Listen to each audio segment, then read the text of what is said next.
Escolas de São Paulo começam a suspender as aulas presenciais por causa da Covid. Início dos pedidos de ações da Eletrobras com dinheiro do Fundo de Garantia supera expectativas. Produção industrial do Brasil cresce pelo terceiro mês seguido. Trabalhadores do Pantanal resgatados em condições análogas à escravidão vão ser indenizados.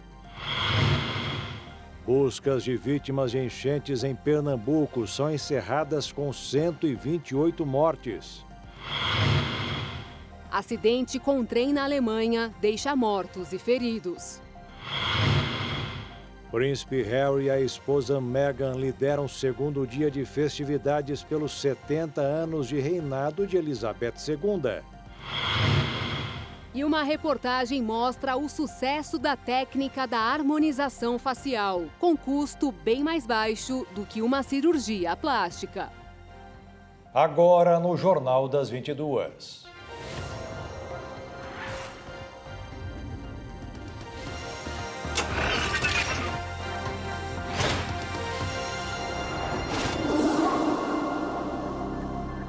Olá, boa noite. Boa noite. Nos 5 primeiros meses de 2022, um total de 500 pessoas foram resgatadas em situação de trabalho análogo à escravidão no Brasil. De acordo com dados divulgados pela Divisão de Fiscalização para a Erradicação do Trabalho Escravo do Ministério do Trabalho e Previdência, no total, 22 estavam no estado de Mato Grosso do Sul. 3 trabalhadores rurais, entre eles um idoso de 70 anos, estavam vivendo neste acampamento insalubre enquanto prestavam serviços numa fazenda próxima a Corumbá.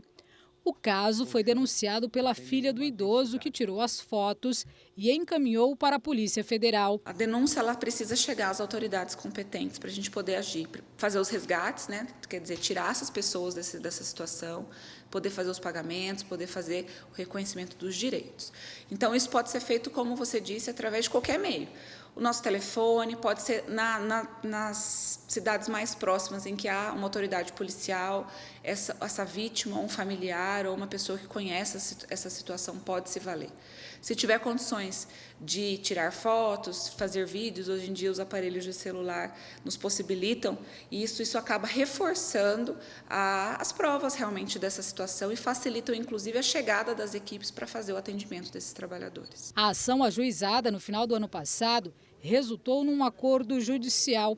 Está programado para o dia 6 de junho o pagamento de indenização de R$ 5.000 para cada trabalhador por 21 dias trabalhados e mais R$ 37.500 que serão doados a uma entidade beneficente indicada pelo Ministério Público. No país, do começo do ano até o dia 13 de maio, 500 pessoas foram resgatadas em situação de trabalho análogo à escravidão. A inexistência de condições sanitárias, a inexistência de alojamento adequado, água potável inexistente, a inexistência de banheiro ou banheiros muito precários, a não disponibilização de comida e água para todos, a impossibilidade de eles terem materiais de primeiro socorro e um ambiente de trabalho minimamente seguro e saudável.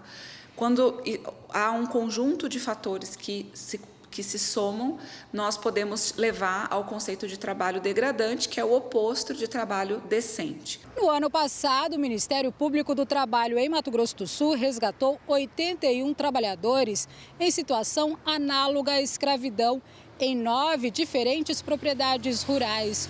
O número é 17% maior do que em 2020, quando foram resgatados 63 trabalhadores, e é 72% maior do que em relação a 2019, quando 43 pessoas foram encontradas em situações degradantes de trabalho. Dados do Ministério do Trabalho e Previdência mostram que este ano Mato Grosso do Sul ocupa a 3ª posição entre os estados que mais exploraram os trabalhadores rurais, ficando atrás apenas de Minas Gerais e de Goiás. Infelizmente, o Mato Grosso do Sul possui muitos casos. Inclusive, a gente percebe que dos últimos 2, 3 anos, talvez aumentados aí por conta da pandemia, da situação de vulnerabilidade das pessoas, um aumento desses casos, essas denúncias têm chegado mais ao Ministério Público do Trabalho. E isso se dá aqui no nosso estado, principalmente na área rural, em que a gente ainda tem muitos trabalhadores em fazendas, em locais distantes, em regiões muitas vezes distantes de qualquer aparato do estado. Além também de nós termos uma população indígena que acaba sendo muito vulnerável e estarmos aí na fronteira seca com 2 países que também acabam trazendo essas pessoas para buscar uma vida melhor, quando na verdade muitas vezes são submetidas a essas situações degradantes de trabalho. A nova alta de casos de Covid-19 tem levado escolas da capital paulista a suspenderem aulas de turmas e a recorrer mais uma vez ao ensino à distância.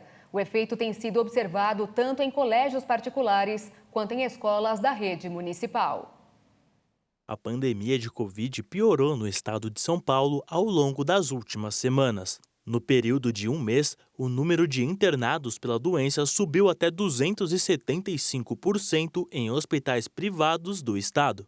Dessa forma, os colégios das redes municipais e particulares passaram a retornar com o ensino remoto.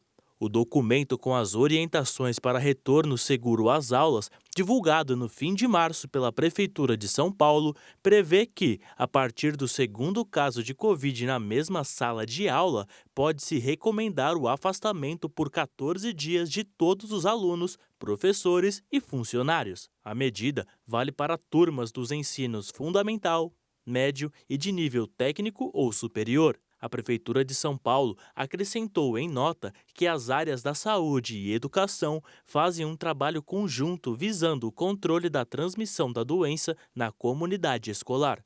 Apesar de seguir bem abaixo do pico da variante Ômicron no fim de janeiro, a variação tem ligado o alerta das autoridades. O Comitê Científico, grupo que assessora o governo de São Paulo sobre ações adotadas durante a pandemia, voltou a recomendar nesta semana o uso de máscaras em ambientes fechados. A orientação, porém, não altera a legislação vigente que prevê o uso obrigatório apenas em ambientes hospitalares e no transporte coletivo. E agora vamos conferir quantas vacinas contra a Covid o Brasil aplicou até o momento. 442.348.649 doses. Em relação às de reforço, que são a terceira e a quarta doses, já são 97.294.000. E veja a seguir, a produção industrial do Brasil cresce pelo terceiro mês seguido. E ainda, início de pedidos de ações da Eletrobras com dinheiro do Fundo de Garantia supera expectativas.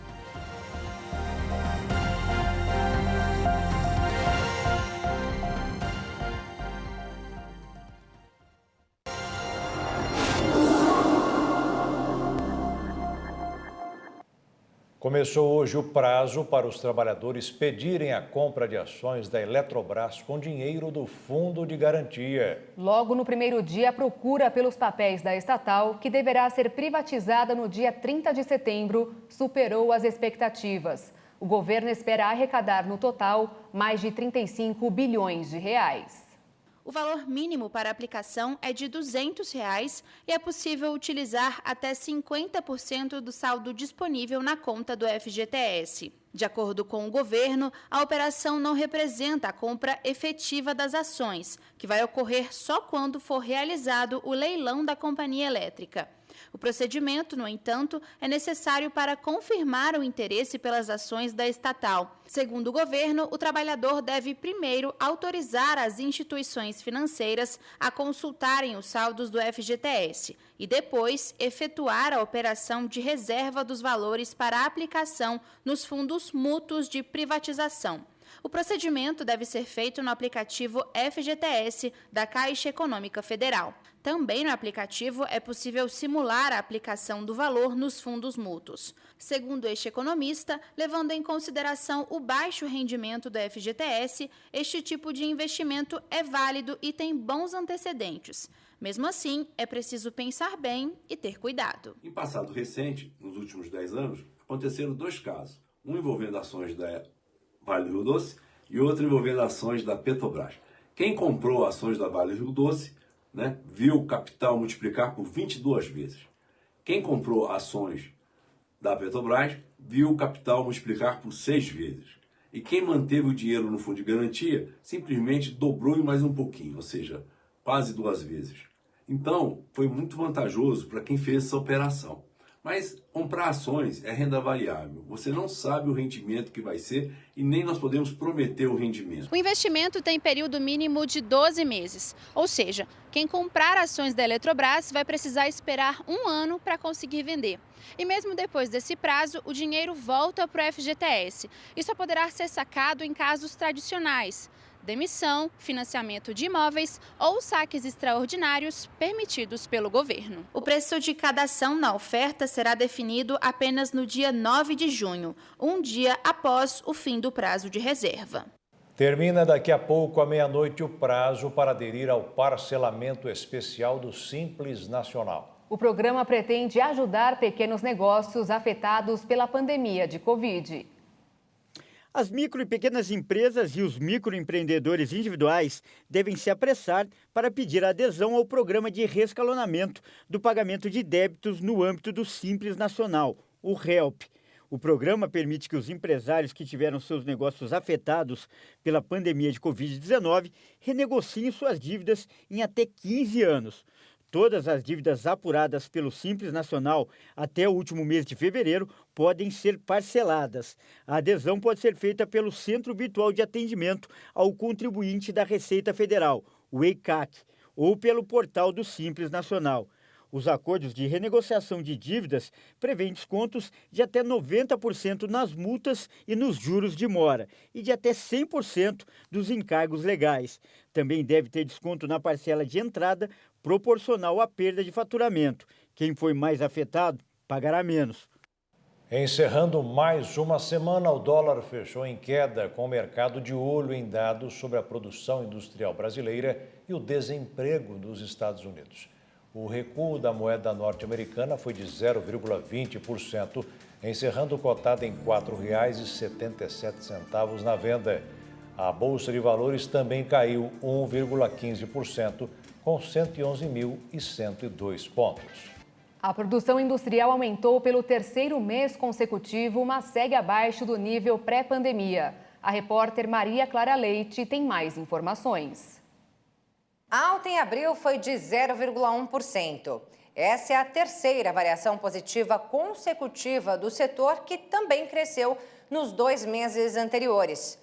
Só que em janeiro a queda foi de 1,9% e no ano a indústria acumula perda de 3,4%. Sobre os fatores que justificam essa menor intensidade do ritmo da produção industrial, eu conversei com o André Macedo, gerente responsável pela pesquisa industrial mensal divulgada pelo IBGE.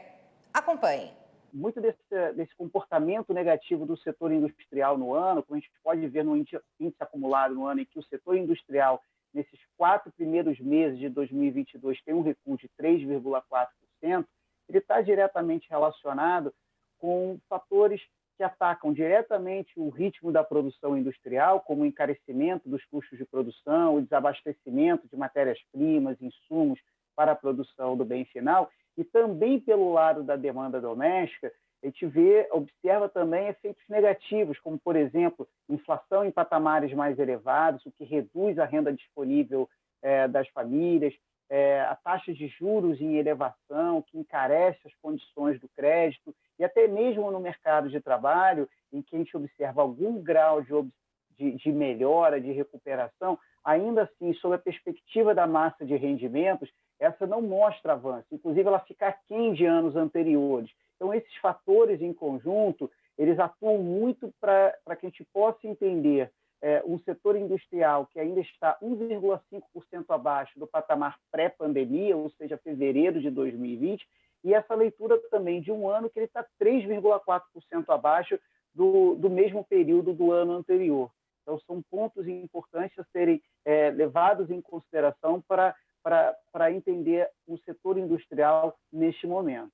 Bem, e de volta ao resultado positivo do mês de abril, é importante destacar que das 26 atividades industriais investigadas pelo IBGE, 16 registraram alta frente a março. Em especial, a atividade de produtos derivados do petróleo e biocombustíveis, seguida pelos setores de bebidas e outros produtos químicos. E entre as atividades em queda no período, se destacam os produtos alimentícios e de veículos automotores.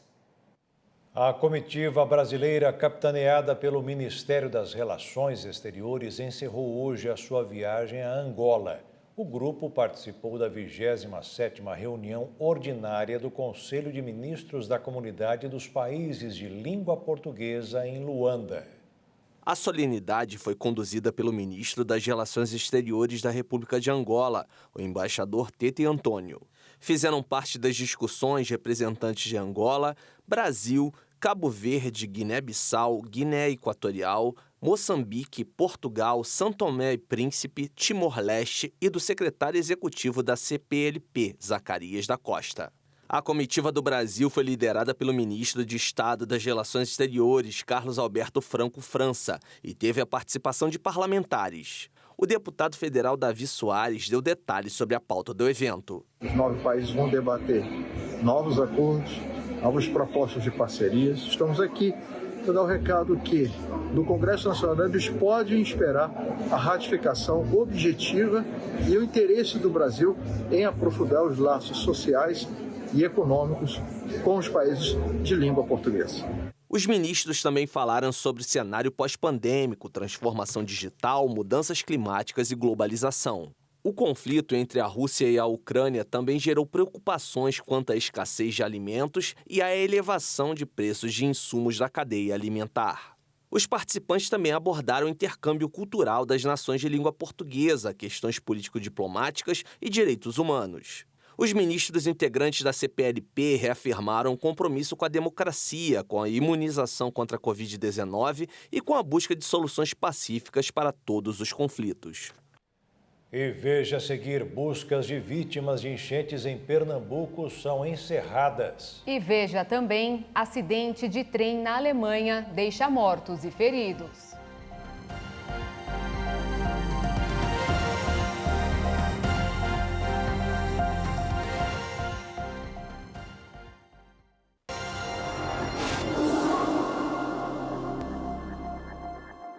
Depois das clínicas particulares, agora é a vez das farmácias.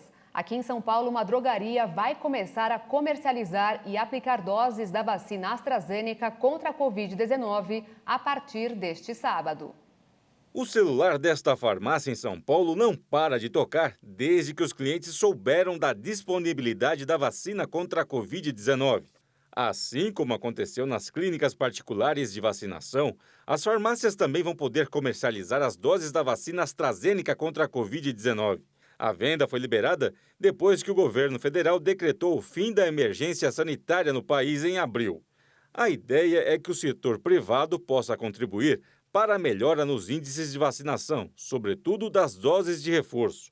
Elas devem ser agendadas com antecedência e serão aplicadas conforme a determinação da pasta. A gente tem um pré-requisito, né? Então ela tem que ter de 18 a 59 anos no momento. Aplicamos a segunda e terceira dose, tá? E ela tem que vir, sim, com a carteirinha da Covid para comprovar a dose anterior e o RG. Quem optar pela vacina aqui da farmácia vai ter que desembolsar R$ 229,90. Isso inclui a aplicação.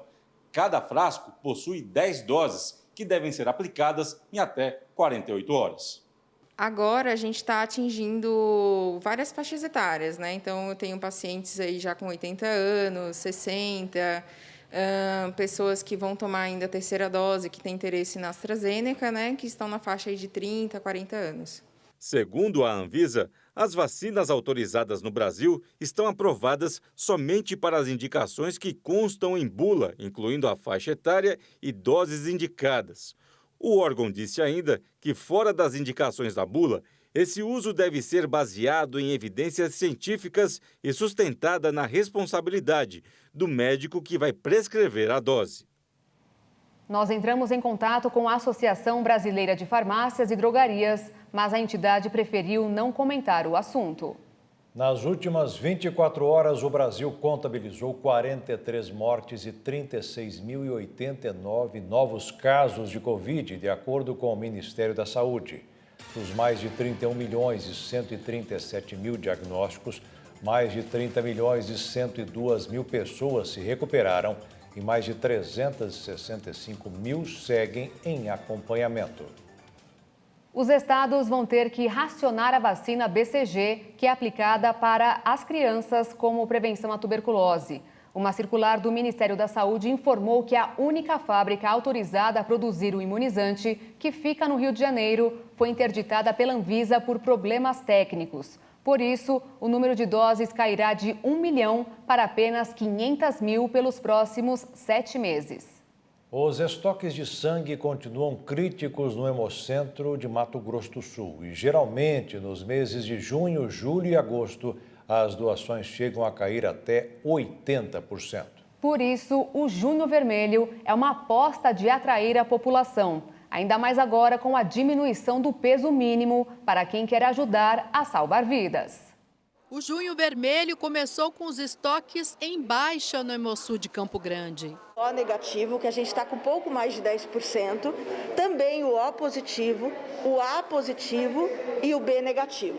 Todos são bem-vindos, a gente tem que fazer plaquetas todos os dias, mas essas são as nossas emergências. Na manhã desta quinta-feira, poucas pessoas compareceram para doar sangue. No mês de conscientização da importância da doação, a Rede Hemosul preparou uma série de atividades. A gente vai ter o Arraiá no dia 14 de junho, a gente também vai lançar o selo Conexão Hemosul, que é para as empresas que nos apoiam. Sem elas também a gente não conseguiria. Empresas, instituições, públicas, privadas, sem finalidades lucrativas. Então ele vai ter ali as categorias de campanhas, apoio institucional e multiplicador. Outra novidade é o peso mínimo para doação, que antes era de 55 quilos, agora é de 51 quilos. A legislação federal coloca um peso mínimo de 50 quilos, mas dá às hemorredes estaduais, por causa das técnicas, dos equipamentos, do sistema utilizado, o direito de equilibrar isso de acordo com essas questões. E a gente fez adequações nos sistemas e agora consegue atender 51 para cima. Em ano de Copa do Mundo, o slogan da campanha é "Bate um bolão, quem doa de coração". O Luiz e a Vera já fizeram a sua parte. Para ajudar, as pessoas que necessitam, Estou feliz da vida, porque eu estou podendo fazer algo por alguém, O INSS prorrogou até o dia 30 deste mês as perícias médicas feitas por meio de teleavaliações. A decisão foi publicada no Diário Oficial da União.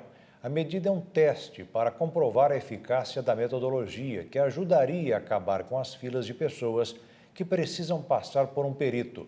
A Associação Nacional da categoria é contra, com a alegação de que uma consulta à distância é bem diferente do que uma avaliação presencial. O Corpo de Bombeiros encontrou hoje o corpo da última vítima desaparecida após as tempestades em Pernambuco. E com isso, as buscas foram encerradas com 128 mortes. O número de pessoas desabrigadas passa de 9 mil. A maioria das vítimas morreu soterrada em deslizamentos de barreiras no Grande Recife. O corpo de uma mulher de 43 anos que estava desaparecida foi encontrado nesta sexta-feira, em Camaragibe. As buscas eram feitas com a ajuda de cães farejadores. O desastre deixou 9.300 pessoas desabrigadas, que estão alojadas em 111 instituições de 27 municípios. No total, 51 cidades de Pernambuco tiveram algum tipo de prejuízo em consequência da chuva e 31 decretaram estado de emergência. 14 foram cadastradas no Sistema Integrado de Informações de Desastres e estão aptas a receber recursos de recuperação de danos provocados pelo temporal. A situação no estado pode ainda piorar, já que a previsão do tempo para os próximos dias é de chuva. Pelo menos 3 pessoas morreram e 16 ficaram gravemente feridas em um acidente ferroviário na região sul da Alemanha. Segundo as autoridades locais, o trem regional descarrilou. O trem partiu da famosa região da Baviera e tinha como destino a capital, Munique. Um porta-voz da polícia, que não tinha detalhes sobre as mortes, disse que o trem estava bastante cheio no momento do acidente. No total, cerca de 60 pessoas ficaram feridas. Segundo informações dos socorristas que auxiliaram na ocorrência, muitos alunos da escola local estavam a bordo do trem na hora do acidente. Imagens de televisão mostraram os vagões do veículo preso entre galhos de árvores e algumas partes do trem rolando por um barranco. De acordo ainda com a polícia alemã, uma grande operação de serviços de emergência continuará em andamento durante todo o final de semana, já que a linha ferroviária estava completamente fechada. Os trens regionais têm visto um número maior de passageiros desde o dia 1º de junho, quando um bilhete que permite viagens em toda a Alemanha entrou em vigor. O acidente ferroviário mais grave da história da Alemanha ocorreu em 1998 devido também a um descarrilamento de um trem de alta velocidade que causou 101 mortes. E veja a seguir, Príncipe Harry e esposa Meghan lideram o segundo dia de festividades pelos 70 anos de reinado de Elizabeth II. E uma reportagem mostra o sucesso da técnica da harmonização facial com custo bem mais baixo do que de uma cirurgia plástica.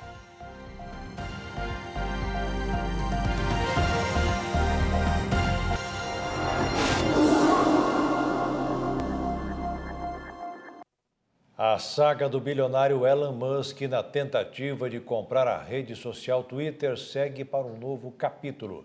A plataforma digital anunciou hoje que o período para aguardar a decisão de Musk expirou hoje. E essa fase não tão boa parece que não vai acabar tão cedo. Elon Musk disse que sentiu um pressentimento sobre a economia dos Estados Unidos e falou que vai demitir 10% dos funcionários da sua fábrica de carros elétricos.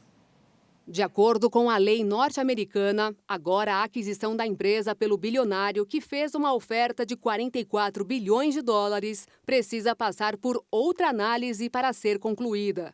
Segundo o Twitter, a assinatura do acordo agora está sujeita às condições habituais de fechamento restantes, incluindo a aprovação dos acionistas do Twitter e o recebimento das aprovações regulatórias aplicáveis. A empresa aconselhou no mês passado que os investidores votassem a favor do negócio. O desenvolvimento ocorre depois que Musk disse que o acordo com o Twitter estava temporariamente suspenso, enquanto ele buscava mais informações sobre a proporção de contas falsas na plataforma. O financiamento para o contrato inclui 33 bilhões e 500 milhões de dólares por meio de financiamento de capital e 13 bilhões de dólares por meio de empréstimos contra o Twitter. Mas o dono da Tesla parece estar em apuros ultimamente. Segundo ele, a fabricante de carros elétricos precisa demitir aproximadamente 10% da equipe, porque ele tem um enorme mau pressentimento sobre a economia. A Tesla, que possui fábricas nos Estados Unidos, na China e na Alemanha, emprega pouco mais de 99 mil pessoas em todo o mundo. Dessa forma, o corte dos funcionários equivaleria a aproximadamente 10 mil pessoas. Nas últimas semanas, Musk alertou sobre o risco de recessão e afirmou por uma postagem no Twitter que está chovendo dinheiro em tolos há muito tempo e que, por essas circunstâncias, algumas falências precisam acontecer. O presidente da Câmara, Arthur Lira, devolveu hoje o mandato ao deputado Valdevan de Jesus, do Partido Liberal de Sergipe. Em março, ele foi cassado pelo Tribunal Superior Eleitoral pela denúncia de fraudar doações de campanha. Mas ontem, o ministro do Supremo Tribunal Federal, Cássio Nunes Marques, anulou a sentença. E com isso, quem perdeu o mandato foi o suplente, Márcio Macedo, do PT de Sergipe. O presidente Jair Bolsonaro foi hoje ao sul do país. Quem conta os detalhes é a repórter Maria Ferreira. O presidente Jair Bolsonaro viajou nesta sexta-feira para o Paraná e visitou 2 obras no estado. Uma delas, pela manhã, a estrada Boiadeira em Umuarama. O trecho de mais de 46 quilômetros de asfalto passa por processo de obras para revitalização, implantação e pavimentação, com investimento de cerca de 232 milhões de reais, com origem em um convênio com a Itaipu Binacional. A estrada tem início na divisa do Paraná com o Mato Grosso do Sul e vai até Umuarama, na região noroeste. A expectativa é de que a estrada Boiadeira seja concluída nos próximos 5 anos. À tarde, Bolsonaro visitou as obras da Ponte de Integração Brasil-Paraguai, em Foz do Iguaçu. Com 760 metros de comprimento, a nova ponte é a segunda entre os dois países e está sendo construída sobre o Rio Paraná para ligar Foz do Iguaçu à cidade paraguaia de Puerto Presidente Franco. A ideia do projeto é desafogar o fluxo intenso na Ponte da Amizade, que liga Foz à Ciudad del Este. O investimento total previsto é de 463 milhões de reais e o valor também tem origem no convênio com a Itaipu Binacional. Termina amanhã o prazo de inscrições do Enseja, exame elaborado para certificar jovens e adultos que não concluíram os estudos da idade apropriada. E no dia 28 de junho terão início as inscrições para o SISU. Já o Enem, Exame Nacional do Ensino Médio, tem quase 3.400.000 inscrições confirmadas, 10% a mais que a edição anterior, segundo o Ministério da Educação. Porém, o número é o segundo menor desde 2007. Para se ter uma ideia, a prova chegou a ter 8.700.000 candidatos em 2014. A parcela de alunos isentos no exame aumentou quase 40% em relação a 2021. As duas versões do Enem, impressa e digital, serão aplicadas nos dias 13 e 20 de novembro. É importante lembrar que não existe a opção de prestar o exame em casa. Em relação ao SISU, que usa a nota do Enem para selecionar estudantes para instituições públicas, as inscrições começam no dia 28 de junho. Para participar, o candidato deve marcar 2 opções de curso e ficar atento às notas de corte parciais divulgadas diariamente ao longo do período de inscrição. Haverá apenas uma lista de selecionados, que será divulgada no dia 6 de julho. E agora nós vamos falar de um procedimento estético que está fazendo a cabeça dos brasileiros, a harmonização facial. O sucesso do processo que transforma a face se deve às intervenções menos invasivas e com custos mais baixos do que as cirurgias plásticas. Ele conquistou os brasileiros. A cada dia, o procedimento queridinho das clínicas de estética fica mais popular entre anônimos e famosos. O antes e depois das celebridades é destaque na mídia e alguns resultados impressionam. Mas você sabe o que é harmonização facial? Bem, na verdade, é um conjunto de técnicas que visa oferecer um equilíbrio estético à face. E para entender melhor como tudo isso funciona, hoje nós estamos nesta clínica especializada, aqui na Zona Sul de São Paulo. O procedimento feito aqui é a harmonização orofacial, realizada por um cirurgião dentista. A vertente da profissão que ganha cada vez mais força. Eu mesmo leciono, sou professor, coordenador da especialização em harmonização orofacial no Brasil todo. Eu tenho mais de 500 alunos mensais, no qual eu estou capacitando esses alunos para se tornarem especialistas, que são futuros profissionais que vão praticar nessa área. Então, é uma área que está muito crescente no Brasil e o dentista está chamando a atenção. Esse é o profissional que dá confiança a pacientes como a Carol, que aos 25 anos já passou por várias intervenções. Já fiz a boca, já fiz o bigode, já dei uma levantada, uma arqueada na sobrancelha. Fiz a mandíbula para dar uma marcada, uma suavizada mais na maçã. Por questões pessoais, Carol conta que vive viajando por países da Europa e Estados Unidos, mas sempre espera o retorno a São Paulo para fazer os retoques necessários ou novos procedimentos. Eu acho que o mercado aqui de estética está muito avançado e os profissionais também já têm um pouco de indicação e eu confio mais, com certeza. Eu acho que evoluiu muito o mercado de estético aqui. 3 anos atrás, quando ela começou a frequentar esse tipo de clínica, a ideia era seguir um padrão. Todo mundo tem uma referência de beleza, de a modelo, com aquele rosto, com aquela pele, com aqueles traços. Então, acho que muitas meninas, assim, muitas pessoas, mulheres, procuram isso hoje em dia, mais referências, sabe? Mas hoje ela sabe que é preciso ter cuidado, porque cada rosto é singular. assim como o atendimento e o procedimento a ser feito em cada pessoa.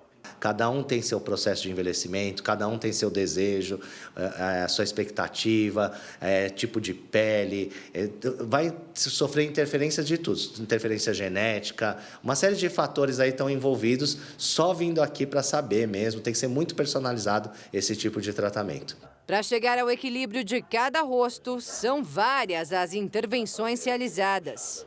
Faço muita bichectomia para afinar o rosto, a papada, como você citou, que pode ser enzimática, com aplicação de enzima para remover gordura, que é uma alternativa da lipo cirúrgica de papada, que também faço, também realizo aqui. Aí tem os fios de sustentação, fios que também bioestimulam, a olheira que a gente pode preencher. E na comparação com a cirurgia plástica, os valores são mais acessíveis. Mas as intervenções precisam de retoques periódicos. Lembrando que o processo de envelhecimento continua e, além disso, também, de cada caso ser um caso, tem que ser um tratamento, nada vai ser imediato. A pessoa chegou aqui, sofreu aquele processo durante 40, 50 anos, não vai ser resolvido numa única aplicação, numa única consulta. Isso é muito difícil. A gente consegue melhorar? Consegue. Mas, infelizmente, a internet, as pessoas imaginam algum resultado da harmonização facial muito num toque de mágica, e não é bem assim.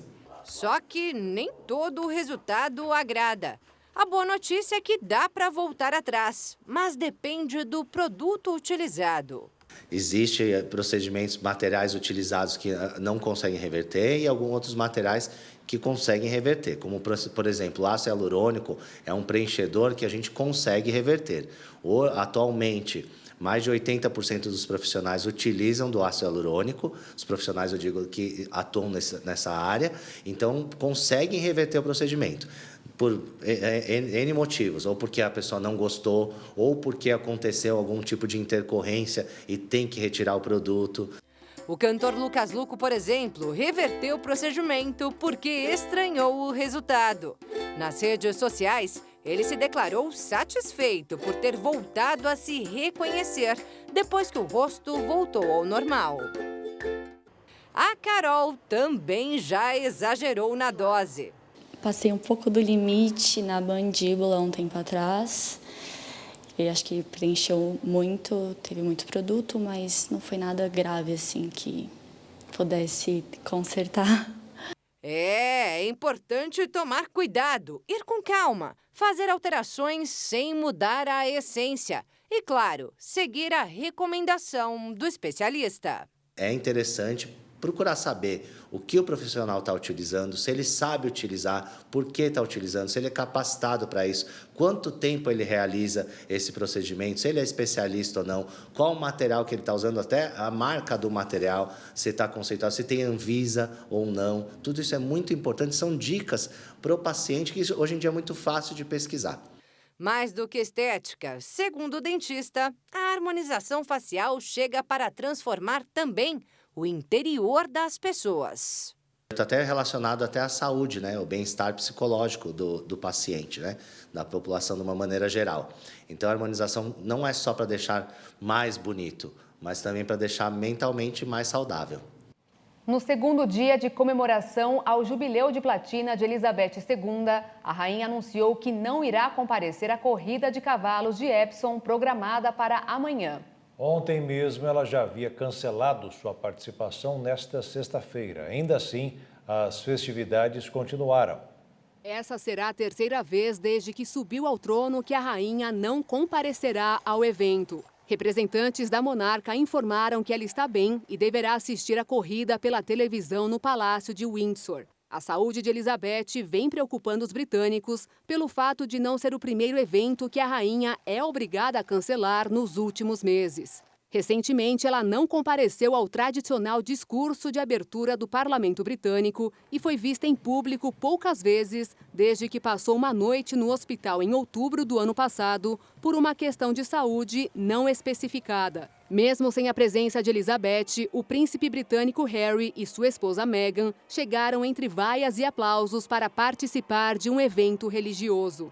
Essa é uma das primeiras aparições públicas do casal desde que se mudaram para os Estados Unidos para levar uma vida mais independente. Também participaram da cerimônia outros membros da família real e políticos. O príncipe Charles, de 73 anos, foi o responsável por representar a mãe no encontro. Outros membros da realeza, incluindo o príncipe Edward e sua família, juntamente com Zara e Mike Tindall, também puderam ser vistos. Na parte da tarde, cerca de 100 cães da raça Corgi e seus donos participaram de um desfile perto do Palácio de Buckingham. Muitos dos cães usavam lenços festivos com bandeiras do Reino Unido. A homenagem aconteceu pelo fato da rainha já ter possuído mais de 30 cães Corgis ao longo de seu reinado, incluindo 14 gerações da mesma família.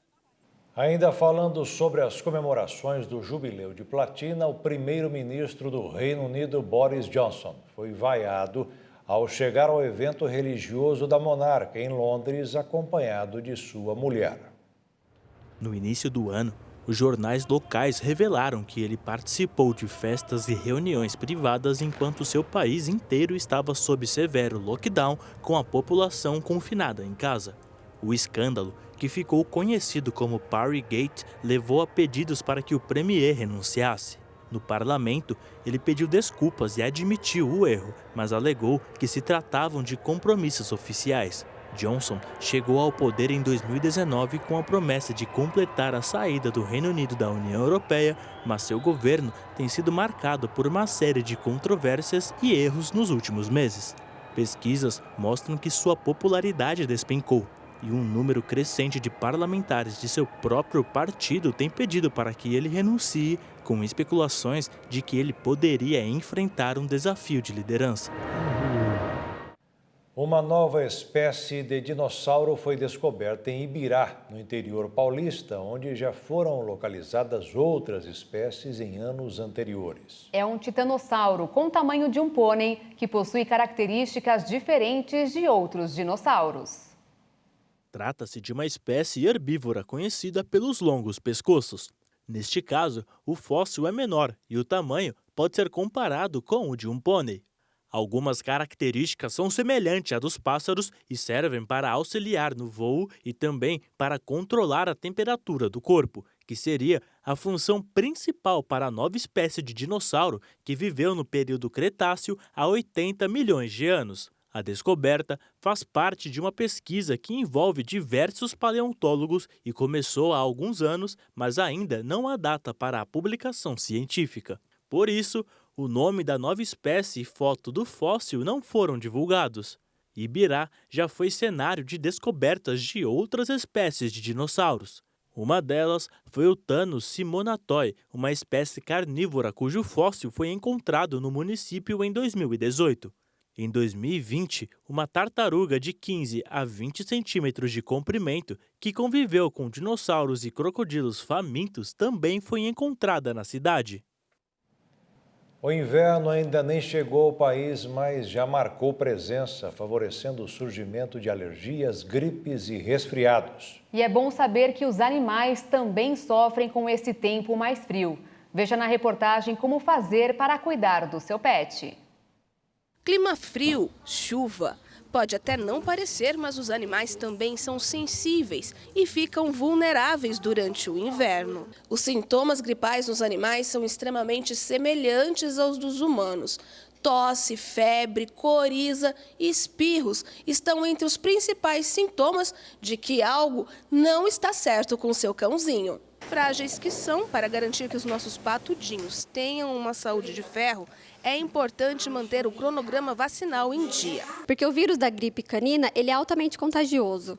Ele consegue se espalhar muito rápido, muito fácil. A vacina, ela ajuda muito, ela previne bastante. Mas, assim, não é 100%, né? Como nenhuma vacina, ela não é 100% segura. Já nos felinos, alguns sintomas são bem diferentes. Além das semelhanças com resfriado, o vírus gripal só é transmitido entre gatos, ou seja, se o seu patudinho sai para a rua e tem contato com outros, por exemplo.